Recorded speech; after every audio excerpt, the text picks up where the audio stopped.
Hi friends, నేను ఈరోజు మా మేనల్లుడు ఒంగోలుకి వచ్చాను నెల్లూరు నుండి. మా పాప బాబాయ్ నెల్లూరు స్టైల్లో పులిహోర చేసి పెట్టి బాబాయ్ అనింది. మా నెల్లూరు స్టైల్లో పులిహోర చేస్తున్నాను. Just you have watch my channel. First మనకు కావాల్సినవి జీలకర్ర, అల్లం, పచ్చిమిర్చి, తాలింపు గింజలు, కరివేపాకు, ఎండుమిర్చి.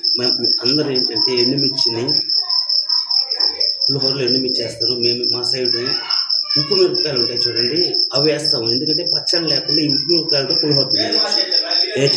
ఏచెనపప్పు ఇది ఫైనల్ గార్నిష్ చేస్తాం. ఫస్ట్ చేస్తున్నాం చూడండి. ఫస్ట్ తాలింపు గింజలు వేసుకున్నాము.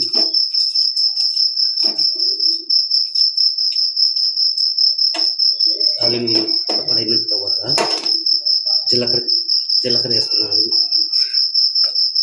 చాలా సింపుల్ అండి, ఇది చాలా టేస్టీ, చాలా టేస్టీ ఉంటుంది. చాలా సింపుల్. చాలామంది అల్లం వేయరు పులిహోరలో, కానీ అల్లం వల్ల చాలా టేస్ట్, డైజెషన్ కూడా చాలా బాగుంటుంది. అల్లం వేసాను చూడండి. అల్లం కొంచెం ఇదైన తర్వాత లెమన్ పులిహోర అండి. నేను చింతపండు కలపట్లే, లెమనే వేస్తున్నాను. తర్వాత మిర్చి వేస్తున్నాను కారం కోసం. మిర్చి, కరివేపాకు వేస్తున్నాను. ఇవన్నీ పక్కన పెట్టేసుకున్న తర్వాత ఇవి బాగా వేయించుకొని ఆపము. ఓకే ఫ్రెండ్స్, చూశారు కదా, ఇంత మాత్రం వేగాలి. అయిన తర్వాత ఇప్పుడు పసుపు పొడి. మీరు ఎంత రైస్ వేసుకుంటారో రైస్ తగ్గ పసుపు పొడి వేసుకునేది. నాకైతే ఒక 1/2 కిలో రైస్ వేసుకున్నాము. దాని వరకు పసుపు పొడి వేసిన తర్వాత సిమ్లో పెట్టుకున్నాము.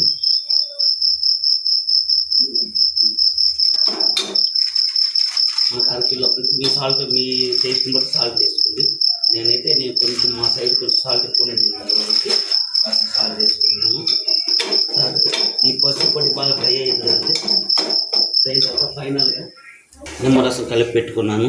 నిమ్మరసం వేసుకుంటున్నాను. ఒక జాలీలో వేసేస్తాను.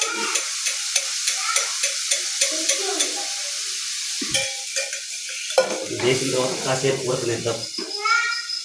ఆరిపోయిన తర్వాత ఈ రైస్లో తీసుకున్నాను కదా,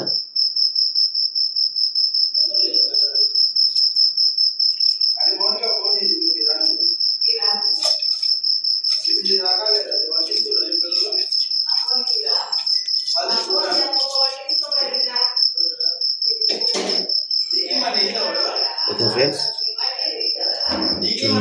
కలుపుతున్నాను చూడండి.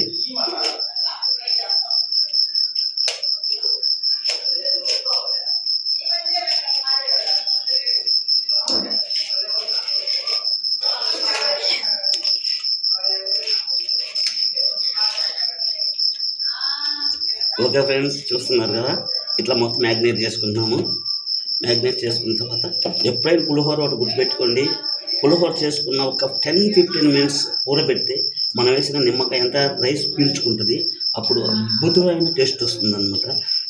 పిల్లలైతే చాలా చాలా చాలా చాలా ఇష్టంగా తింటారు. ఇప్పుడు అయిపోయింది. కలిపేసుకున్న తర్వాత ఫైనల్ గార్నిష్ చేస్తాను. ఫస్ట్ వేయించుకునే తెచ్చిన పప్పు ఉంది కదా, తర్వాత మేము ఉప్పు మిరపకాయలు చెప్పాను కదా, నెల్లూరు సైడ్ మేము ఉప్పు మిరపకాయలు ఇట్లా వేసుకుంటాము. ఇప్పుడు ఇంకా మాకు పచ్చడి అవసరం ఉండదు. ఒక్కొక్క ఉప్పు మిరపకాయతో మొత్తం తినేసేయచ్చు. Okay friends, this is a Nellore style pulihora. మీకు నచ్చితే లైక్ చేయండి, షేర్ చేయండి. Thank you.